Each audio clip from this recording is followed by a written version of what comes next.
Welcome to our webinar.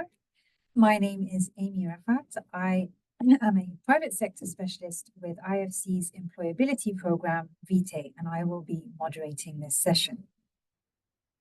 Today, we want to talk to you about an important topic, and that is gender equality in education and employment, and what you as education institutions can do to address the gap.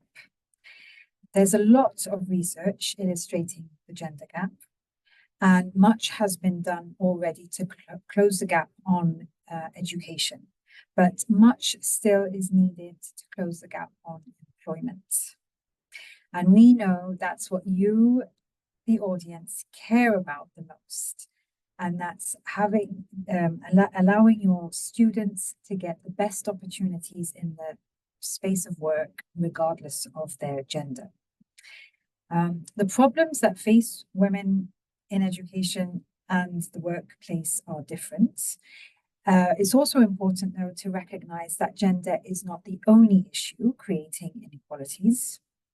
Other factors come into play, such as socioeconomic background, family background, race, and etc. That is why we have two different institutions represented on our panel today. One from the private sector and one from the public sector to illustrate these different issues. And this webinar, we aim to provide you with valuable information, tips, and resources, regardless of where you are on your journey, whether it's very early on or quite advanced when it comes to addressing gender inequality. We have selected our speakers based on their extensive experience in this space. I am delighted to introduce Dr. Paulette Naidoo. She is the Director of Student Counseling at the Mangosuthu University of Technology, or MUT, and she is based in the KZN province in South Africa. We also have Virusha Maharaj. She is the Managing Director of the Red and Yellow Creative School of Business, which is part of the Honoris Group based in Cape Town in South Africa. Welcome to both of you. Now, I'm sure you, the audience, will have questions for our speakers. So we have a Q&A session during the second half of the webinar. And so I would like to encourage you to send over your questions in the Q&A box that you'll find at the bottom of your screen. So let's dive into our discussion. And I'd like to start with you, Virusha. Let's start with some basic numbers to determine if the education gap has indeed been closed at your university in line with this global research we're seeing. So the research is showing that much has already been done on closing the gap within education. It's showing actually that now there's a high number of female students in universities, sometimes even more than 50% if we exclude STEM. I'd like to hear your thoughts on that. Would you agree the gap has closed, at least in your university and part of the whole Honoris Group? Yes, so thanks, Amy. I do believe the gap is somewhat closing. At Red and Yellow, we currently have 67% of our students that are female, and across the Honoris network, that number is 53%. So, but having said that, I do believe that the work is only just beginning, because for one, we shouldn't have to exclude STEM from the numbers, and two, I think inclusion is only one aspect when it comes to closing the gender gap. Right, right. And the research is also showing that women, so fully agree with your point on STEM, and we're seeing that research is showing that women don't apply to STEM, so science, technology, engineering, and mathematics, as much as men. And we understand, or we have an hypothesis, that their reason is that they don't have the math. Again, what are your thoughts of that? Have you got any experience with that at all? So I'm not able to speak to STEM specifically, but I can attest to the fact that we seem to have an overall problem with math across South Africa. And we do see this with students that are applying for our BCom marketing at Red and Yellow. where the proportion of the matric class that write mathematics has been decreasing over the last decade. Currently, don't have the access to gender disaggregated data, but I do believe that we need to focus on improving math education overall in South Africa. What is your university now doing to address this employment gap now that it's become aware of it? Yeah, so our dedication to empowerment means that we have to set an example right here on campus. So not only are the majority of our lecturers women, but with over 70% representation in our executive committee and management positions, we're ensuring that women are represented as key decision makers across the organization. And the effect of this is reflected in our students' attitudes towards a gender-balanced working environment, where we are dedicated to creating a fair space so that when students head into the working world, they can not only recognize the imbalance, but work towards tackling these biases. We actively bring in female role models for guest lectures and masterclasses. We launched our on-campus career center 2 years ago, where we assist students with interview prep, mock interviews, and more practical things like how to set up their LinkedIn profiles. And survey I mentioned earlier showed that female graduates were uncomfortable asking for the salary they wanted, unlike their male counterparts. So we are launching a webinar series to coach them through this. In addition, at Red and Yellow, we have pioneered many initiatives for our students that create opportunities for them throughout their journey with us. And we have a strategic partnership with the Unstereotype Alliance, which is convened by UN Women. It's a partnership, but I don't see it as just a collaboration, because for us, it's a commitment to providing our students with opportunities that extend beyond the classroom. So in 2022, we took a significant step forward by participating in the Out the Gender Box competition. 4 of our students won the competition, which did lay the foundation for Red and Yellow to contribute actively to change and create the spaces that we need to talk about the problems that young women face when it comes to employment opportunities. And in 2023, we continue to build this partnership with the Unstereotype Alliance, and teams of students were given the opportunity to identify ways that harmful stereotypes affect them on campus. And together, we confronted these problems that are faced by those students with neurodivergence, different racial and socioeconomic backgrounds, as well as gender stereotypes. In that way, empowering them to not be powerless bystanders, but agents of change that are taking real action. And through that, we selected one campaign that had enormous potential in terms of impact, and that was called The Voice of Color.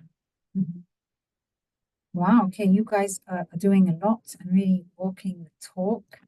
I'm very interested in this campaign that came out. Could you tell us more about this competition and what kind of stereotypes, discriminations were depicted? Sure. So it was a campus-wide activation, and it made use of the physical spaces that we have on campus to shed light on the microaggressions faced by women of color.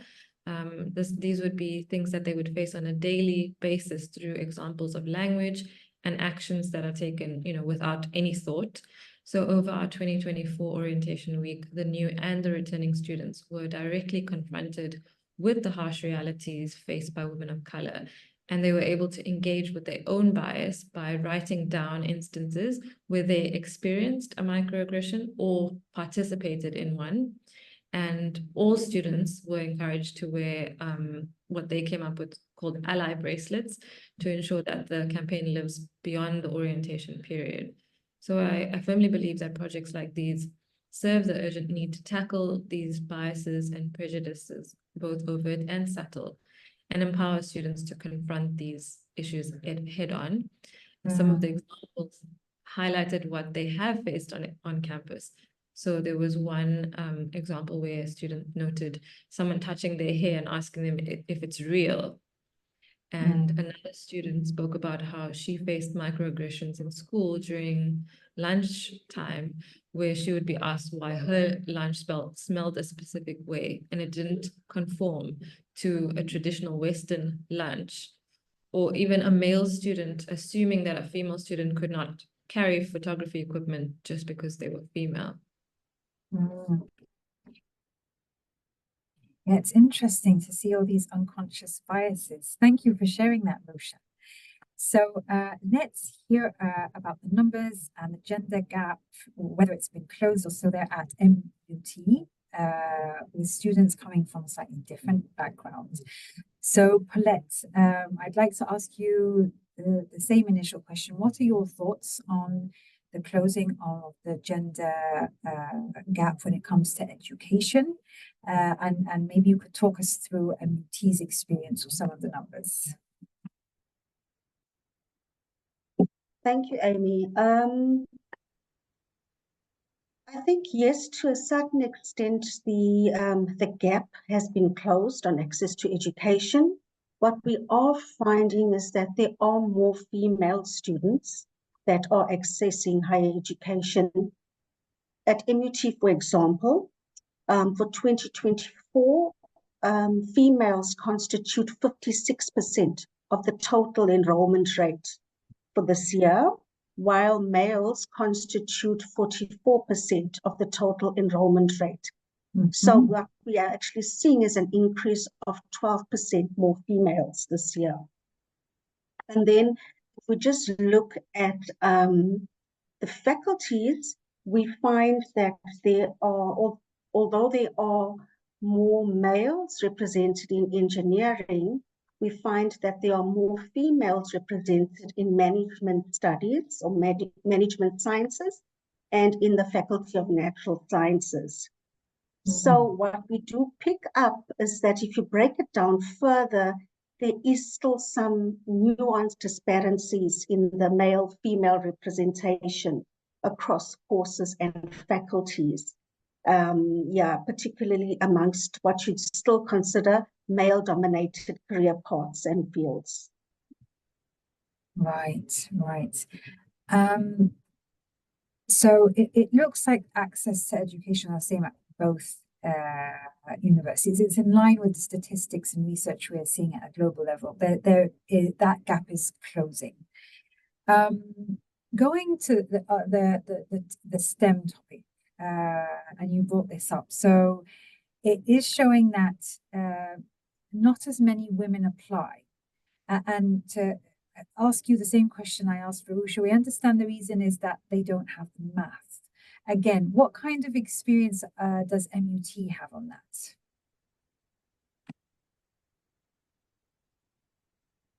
What we're finding is that there are females that are eligible to study particular courses where maths is a requirement. So there is that kind of a shift. There's a fair number of females in engineering courses. I think what we also need to be mindful of is that the overwhelming majority of our students, male and female, come from historically disadvantaged backgrounds. And so the level of educational support and the quality kind of places them at a disadvantage to begin with. And so when they come to university, they need that additional support. And that's where we find that the bridging courses are very helpful. If we just look at the bridging courses for engineering, we find that there's a significantly higher number of females in the bridging course, and they actually succeed and graduate. There's lesser males in the bridging course, but I think that speaks to the issue of maths. And I think what is important for us to also reflect on is why is there the issue of maths for women, for females, and why do we have this?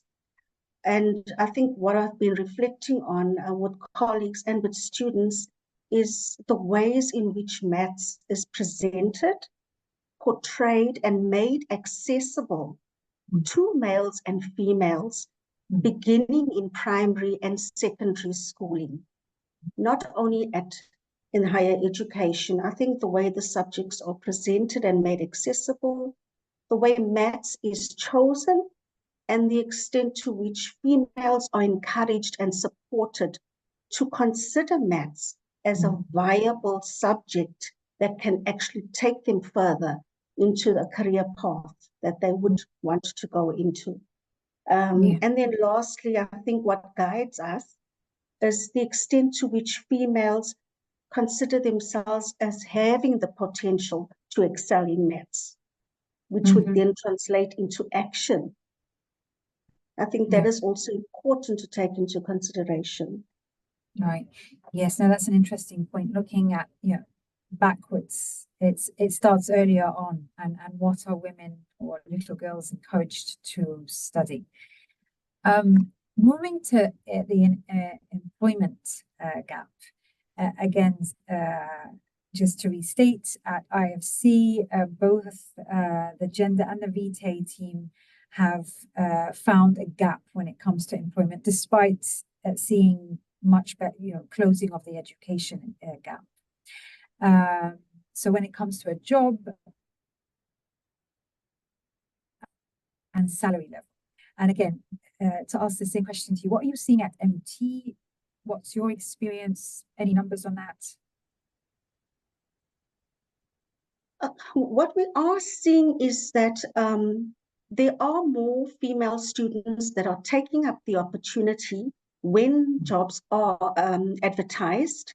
And our institution is taking on a more advocacy role in terms of highlighting the need for female representation in the world of work. And this is done really well by the Department of Cooperative Education. So on the one hand, yes, you see lots more females taking the initiative to apply for these opportunities, but also we are encouraging companies and organizations to prioritize female candidates when advertising, to make it explicit in their marketing, in their adverts, and also to really practice what they preach in terms of how they are enforcing labor law and equity rates. Right. And what then are you? I mean, clearly things are happening, are moving, but there still is that gap. What's your university doing to address this employment gap? And I think you touched upon the idea that sometimes women don't see where they're going to go with this degree. They don't believe it can take them somewhere. What are you doing to work to close that gap and move forward on that? There's a number of ways. The first way is obviously before they actually enter university, we engage in community outreach, and we assist the potential prospective students to expand their career vision. We give them the necessary information and help them to explore the kinds of careers that they would like to go into, and also what is possible. And we encourage them not to be limited by a few careers that they might have been exposed to growing up in their communities. And then obviously once they come into the system, once they enter into higher education, it's really important for us to provide them with nurturing and enriching experiences. We identify appropriate role models, former students who have excelled in the world of work, those who have embarked on their own entrepreneurial journeys and opened their own companies. So they come in and they relate their own journeys of success and challenge and navigating the way forward. And this really inspires our students and gives them tips on what works, what can be explored, and also, realistically speaking, what challenges are out there. Then we also have the brotherhood and the sisterhood programs. These programs provide a platform for male students and for female students in particular to be exposed to positive role models. Again, alumni from our university who have excelled come back and really give back to the student community, explaining to them their own journeys. And this is especially important for students to be able to identify and relate to someone from their own context. And we find that that really helps a lot.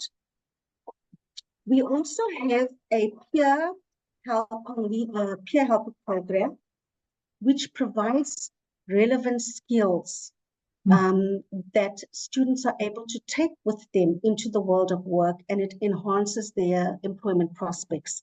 So the Peer Helper program consists of senior students who we select to provide a support system for their peers. And in the program, we capacitate them with a whole host of skills, including emotional intelligence, problem solving, conflict management, self-esteem building, and they are then able to assist and support their peers. And these peer helpers, once they've graduated and they found employment, they are able to actually come back and inspire and motivate our students. Then we also work extensively with external stakeholders who can come in and mentor and support and motivate our students. And then I think another important aspect that we try to focus on is student leadership. The extent to which females are represented in the SRC, in the Student Representative Council. What portfolios are they given? And to what extent are we effectively capacitating them on leadership and the kinds of skills, the attitudes, and self-awareness that can actually strengthen their journey once they graduate? So these are important aspects that we try and touch on. And you'll notice that it's holistic. It's not just one aspect, it's a number. And then also, when we pick up on certain areas that students seem to be grappling with, that do not necessarily fall within the student counseling unit's ambit, because we have a good partnership with other departments, like the Department of Cooperative Education, we are then able to link our students up. And that's where they also then benefit from preparation workshops on interviewing skills, CV writing. There's also a work placement officer who liaises with the companies, and students are able to put their details on a database. So it's really about networking and supporting each other in the interests of the student. Well, again, that's you're doing a lot, and I think the audience will really appreciate those tips on like using peers and alumni in this process. Thank you very much for sharing. So Varusha, coming back to you within the same topic of the employment gap, gender employment gap. The evidence is also showing that women and men approach the job market differently in terms of the way they apply to jobs, their approach to employers, the way they negotiate salaries. That women are less likely to apply for a job if they don't have all the criteria, or even how they present themselves to the employer. Do you think this is playing a role in the outcomes you mentioned above in this gender gap when it comes to employment? And what do you see?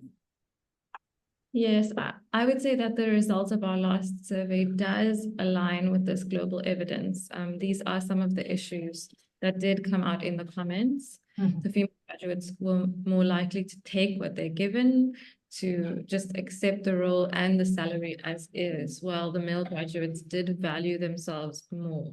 And we also saw that women found it difficult to state that they had a minimum salary requirement, or that they were very uncomfortable with negotiating on salary. The female students also perceived that they were not getting as many job opportunities or did not have as many interviews, and that they were taking longer to find employment. So going forward, we would like to include support for not just our students, but also for our alumni in this space. Right. Okay. And what do you think about including men in these initiatives to address the unconscious bias? Because I understand that Honoris has done some work on this. Yes, we most definitely should be including men in these initiatives. So just 2 points. One is to note that in the survey, we see that gender plays a significant role in the workplace, and the widespread perception by both male and female respondents was that women were underrepresented in higher roles and were paid less. And the second point on that is male students were part of the competition that I mentioned earlier. In fact, everyone had to participate because it was a graded assignment.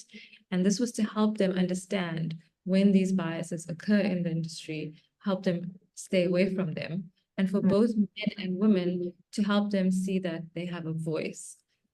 Honoris is committed to implementing inclusive strategies across the network of institutions.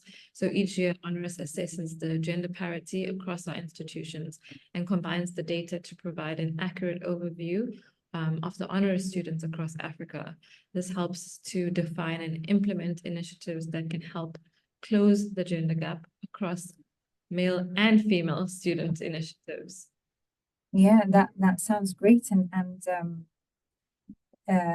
it's that you're including men so they can also see this unconscious bias, because it sounds like they can see it because they're admitting that there is a gap. I'm out of curiosity, how did the male students respond to this? Yeah, so on the day of the activation, I actually received some of the video feedback, and all of the responses were overwhelming. It was incredibly profound. Many didn't realize what their female counterparts were facing on a daily basis, or the role that they actively played and how it impacted the female students. So they all voted that they would take active steps to change their behavior. And as a result, many of those male students have asked the school to facilitate unconscious bias training on campus. Wow, okay, that sounds like a great outcome. And Paulette, what do you think about including men in these initiatives to address this unconscious bias? And what's your experience been?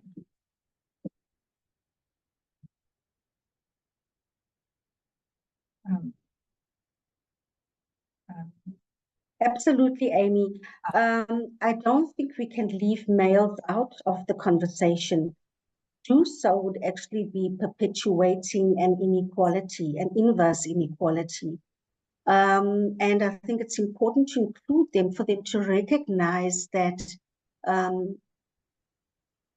gender equality is a collective issue. And for it to really, to find a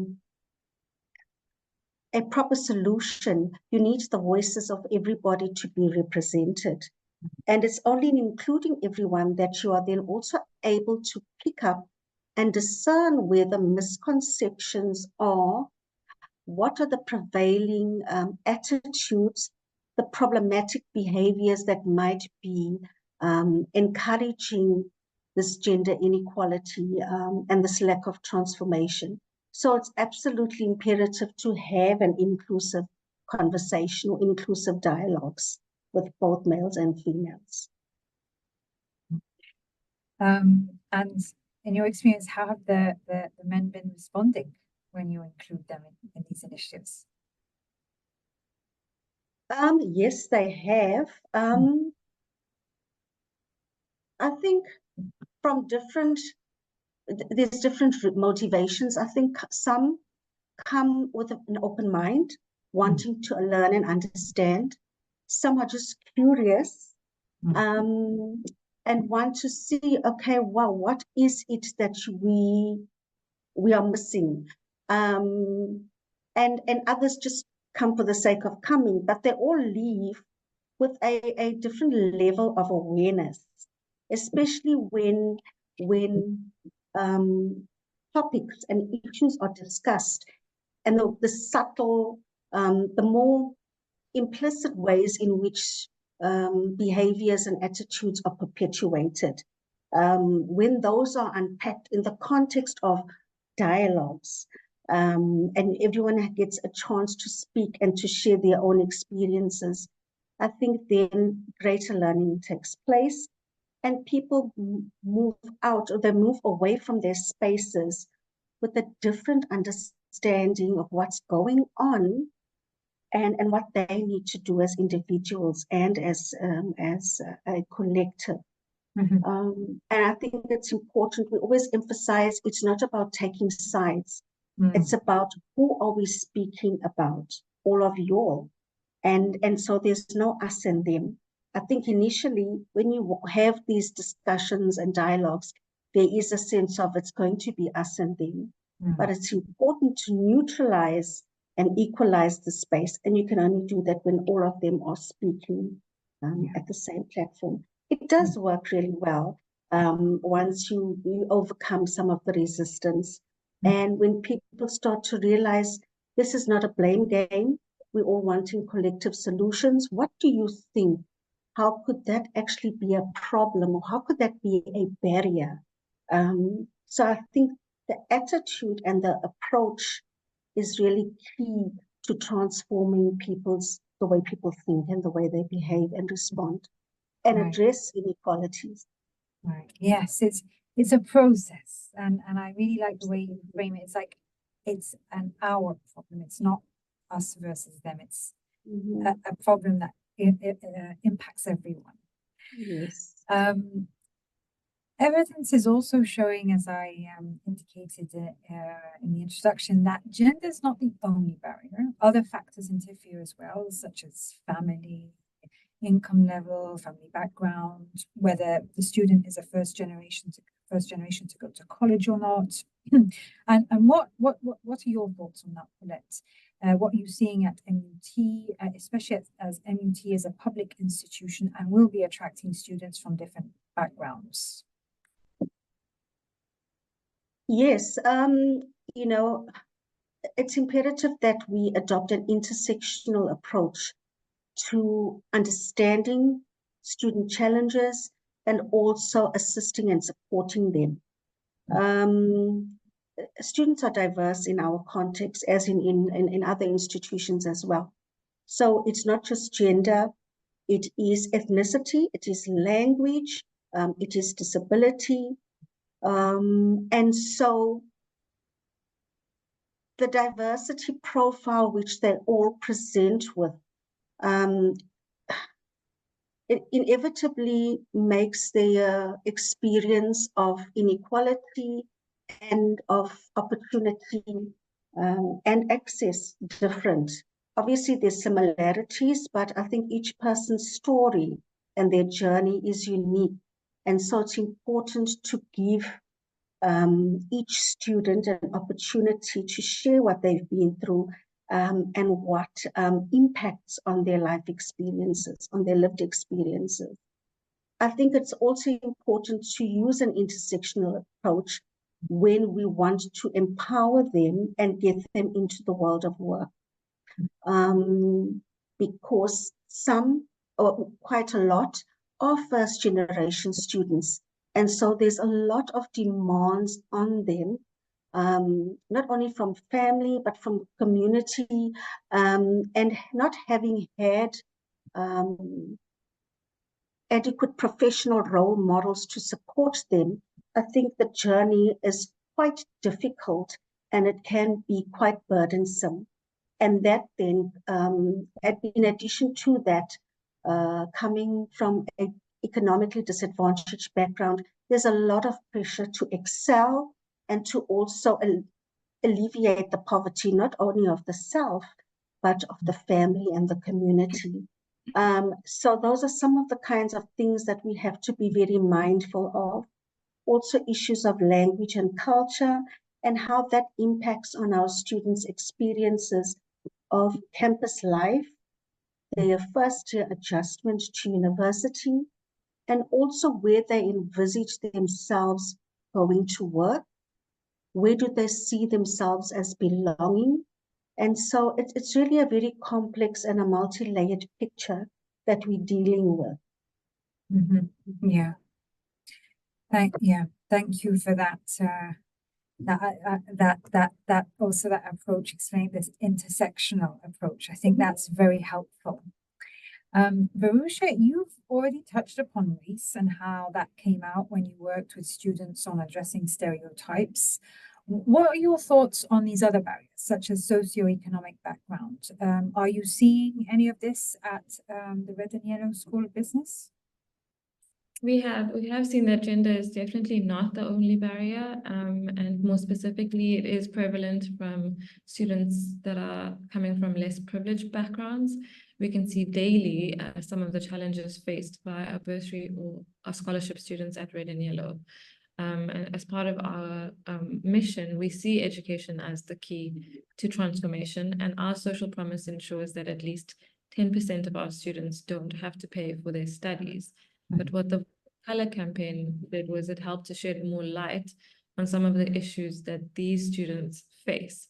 For example, we had one student noted that they sometimes have to work in groups for their projects, and they have to agree on their own without the lecturer and administrator involvement, when they meet and how often.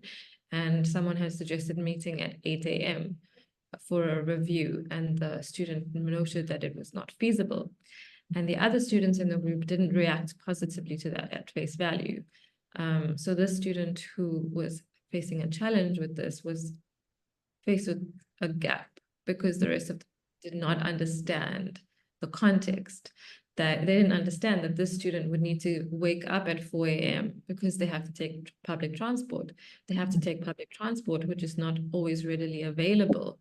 And then even if all of those ifs happen, they would have to somehow keep their energy levels up for the rest of the academic day, which is not easy. So we see, and this is just one example where, gender is not just a barrier, it's also racial, social, and other background issues, like Colette mentioned, language. Yeah. So definitely an intersectional then issue here. We have to look at everything. Thank you for sharing that. And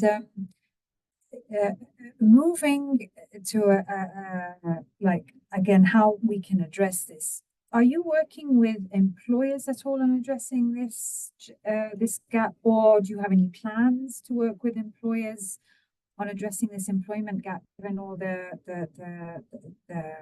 intersectionality of it? So we have not yet worked directly with employers on any specific initiatives. However, our focus has been on creating partnerships that drive employability, and we currently have a 94% employability rate at Red and Yellow because we have solid relationships across the industry, and we often get females in leadership positions to come to campus to illustrate these positive role models in the sector. And in the future, I think we will most definitely continue with these initiatives, but expand on what we've already built and use the reports that we've created and that are issued across the honours network to start having an impact on employers directly. In the meantime, we continue to ask them to collaborate with us, to have open and frank discussions about the gender gap and salary gaps, and to help us to promote the information and data which demonstrates what is or isn't available, and support women with the skills development training that some of them run so that they can try in their own way to reduce the gap. Right. Okay. Great plan. And what about identifying and putting in place female mentors? Is that a strategy at the university? Because as you spoke about the importance of role models, is that easy, difficult to do? What's your experience? Yeah, so it's definitely more difficult than we thought. We currently don't have a formal mentorship system in place. We have an informal in place through our Red and Yellow Connect platform, where students and alumni can connect with potential employers or leaders in the industry. But a formal program is something that we are looking into. It just requires some additional admin support to manage it on our side. Right. Okay. And we've also heard that a lack of access to networks has been identified as a barrier for women accessing employment. Again, are you seeing this at your institution? What are your thoughts on it and how to solve it? Yes, we definitely believe that it is a key component to employability. Our students have also seen this for themselves. So as part of the survey results, they particularly noted mentorship programs for female students and counseling services for gender-related challenges when they were asked the questions, what are your recommendations for improving career services? So our head of marketing is currently working on a project called Meet the Matriarch, which is an initiative to bring in female executives to talk about things such as their experiences in the workplace, their career and personal journey, and the barriers or challenges that they faced along the way. So we've already had quite a resounding interest from the industry. They're keen to participate, and our students and alumni will be able to attend and network during these sessions. So this would be in addition to the numerous industry networking events that we already host on campus. Sounds great. And let's hear from MUT, Paulette. What are your thoughts on the lack of networking opportunities acting as a barrier for women accessing employment? Are you seeing this at MUT? Are you any thoughts on how to address it? Yes, I think it's a problem everywhere, but I think we have a number of individuals and departments at the institution who've been appointed to drive transformation and to drive networking, the networking priority, and the anchor strategy of the institution. One of this is the Office for Institutional Advancement, and we work quite closely with the executive director there. I think the other thing is I want to mention is that MUT is a fertile space for networks, for outside companies, organizations, everybody to really play a role, because we are one of the few, if the only, university that's located in a township. So there's transformation that is possible and that can be realized on every level. And so with the Office of Institutional Advancement, there's constant talks, dialogues, and meetings with potential networking agencies, with people who'd like to make a difference. And when they come, they actually see the potential there. I think we also have a responsibility to educate networks about where the lack is, where the gaps are, and also to encourage women to apply for positions. I think that's another thing. There's a saying that 60% men will have 60% of the potential or the abilities and they'll apply for a job. Women will have 100% of it all, but won't consider. So I think it's a two-way process. It's about encouraging organizations, networks to take responsibility for equalizing this gender issue, and then also encouraging women to apply, not just for entry level, but the higher level positions. And I think that comes back to something that I've often been saying. They need to see themselves as capable and to own that. Yeah, that statistic you gave is a really interesting one, because that's also one I heard a few years ago, even within an IFC women's networking group. And I was I was shocked to hear it, and I thought, actually, that does apply. That does apply to me, and just that awareness that you don't have to tick off 100% of the criteria to apply for a job was eye-opening to me. So yes, I love that. Sharing this information with women so that they can start believing they can apply to these more senior positions. Absolutely. And Varouche had already indicated above that they are hiring women in senior positions. And I wanted to ask, as a university, ask you also, Paulette, what do you think of the importance of hiring women in senior positions at universities and colleges in order to address this gender gap, like walking the talk, to make sure that we're actually role modeling what we're talking about? And what's the policy at MUT on this? So we have our internal employment equity policy and relevant HR policies, and these are then also guided by the broader national labor law and legislation. It recognizes the need for women to be more widely represented at the institution. And we are encouraging women to apply because there's lots of them that have the requisite experience and skills. So in terms of when we advertise, we are making it explicit. I think that needs to be emphasized in adverts, and we're starting to do that more. And also role modeling the fact that women are appointed, even if it's currently in acting leadership positions, then sets the tone for other women to believe that it's possible. At the moment, our acting VC and principal of the university is a woman, very accomplished, and I think that really exemplifies leading by example, putting into practice what we are preaching.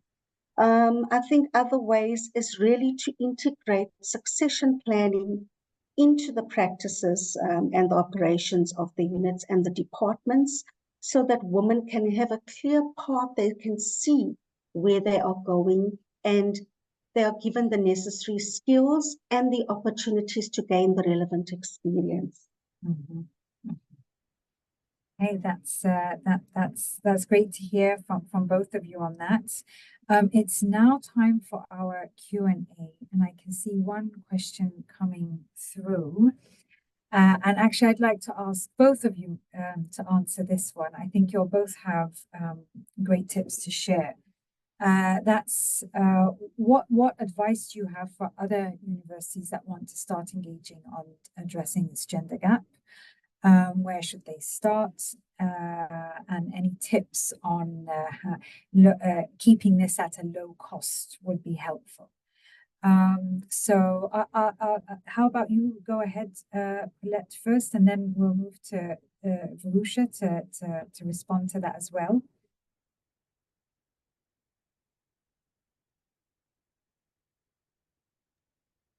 Thank you, Amy. I think it's an important question. I mean, there's several ways in which one can tackle this. I think it's important to hear from the people on the ground at the university. What are their perceptions of change?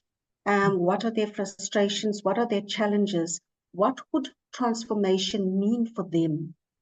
And it's always important to take that into account, to really do a needs-based analysis of what people think and what they are seeing. And also to have, to track and to monitor your gender equity goals for the institution, short-term, mid-term, long-term, and to track and see how far you are in terms of achieving those. And then also part of networking and partnership building is really benchmarking with other institutions and finding out what works for them. Obviously not losing sight of your unique context, but it's always good to find out what has already been done and achieved well and seeing how it can possibly be customized to this particular context. Other initiatives, the one which we've just successfully launched is a gender forum for staff. And one of the strategic objectives is really to bring about transformation in terms of gender equity. And so we have members across contract, permanent, admin support, and academic. So we including members across the spectrum where all the voices are represented. And so this forum will provide everyone an opportunity to give their opinions and feedback and recommendations on what they think needs to change. Very often change seems to come from the top down, and I think it's always important to come from the bottom up, from the people that are most affected. Yes, okay, that's a very good tip here. Let's hear from the people that are affected first before you put anything into motion. Thank you, Paulette. Varusha, would you like to add anything to this to help the audience get started? Sure. So I think that most institutions are quite hesitant at first, and it's understandably so because it is a big mountain to climb. It's a huge thing to tackle. So I would say that what's more important than getting it right is just taking action. That is the first step.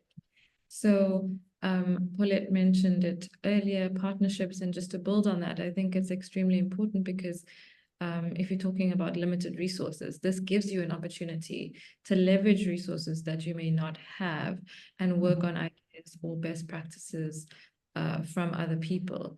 When leveraging resources, for example, like we have done with the Unstereotype Alliance, we don't necessarily have access to all the data and the research, but the partnership has allowed us to do more than we would have been able to do on our own.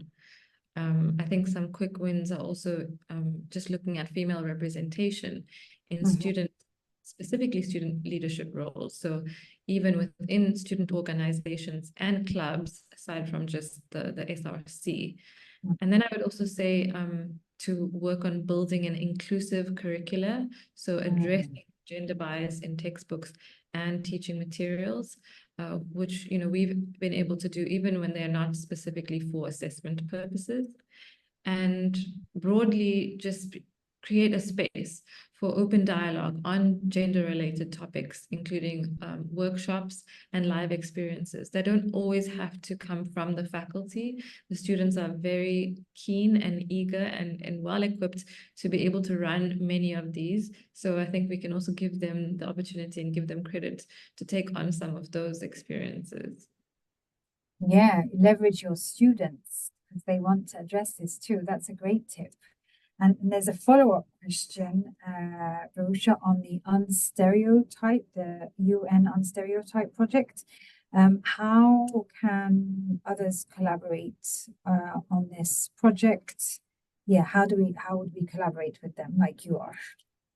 So that's a great question. I am part of the South African national chapter and the global chapter. So anyone who is interested is welcome to reach out to me, and I can facilitate that.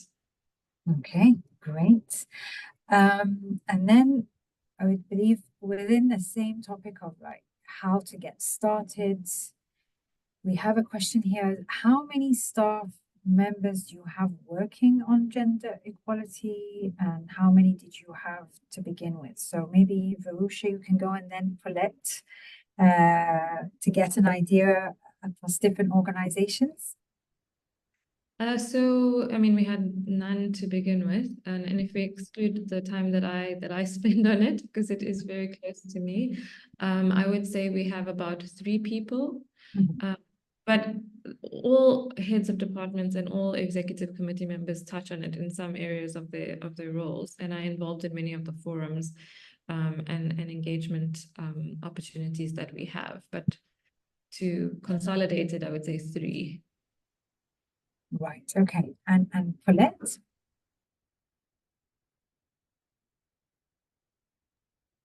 In terms of the number, when the Gender Forum was launched, specifically for driving gender equity and transformation, we have currently 100 members, and we are hoping to grow that.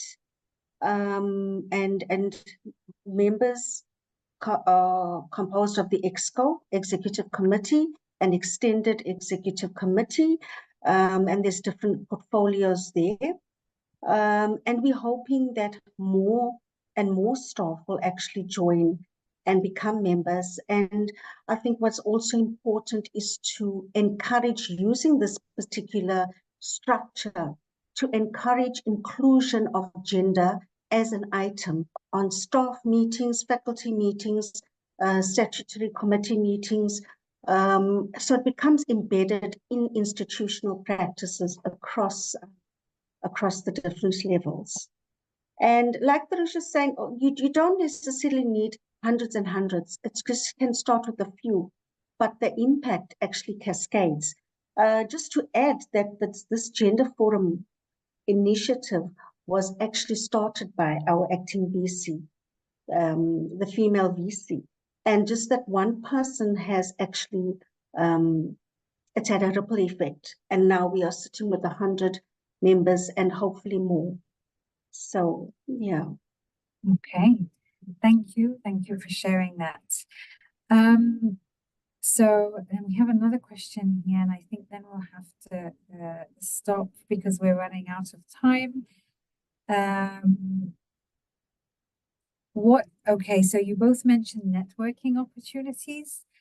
How can we set up, what can we do to start creating more networking opportunities for our female students? Well, male, and but in making sure that female students are included. Colette, do you want to go first and then Varusha? I think besides the careers fairs that universities do have, we have them as well, and young professionals networking events.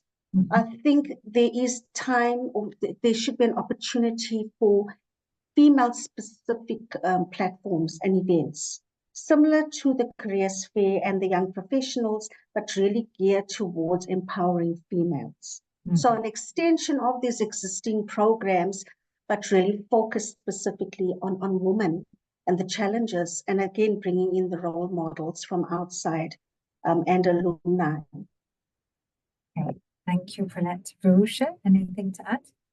Yeah, so I think that we have, like Paulette mentioned, we all have multiple opportunities for networking. Even at Red and Yellow and across the Honours Network, we have multiple, career fairs and some specific mentorship opportunities. But when it comes to networking, they're skewed to obviously they're not skewed specifically to females. They're available to all students.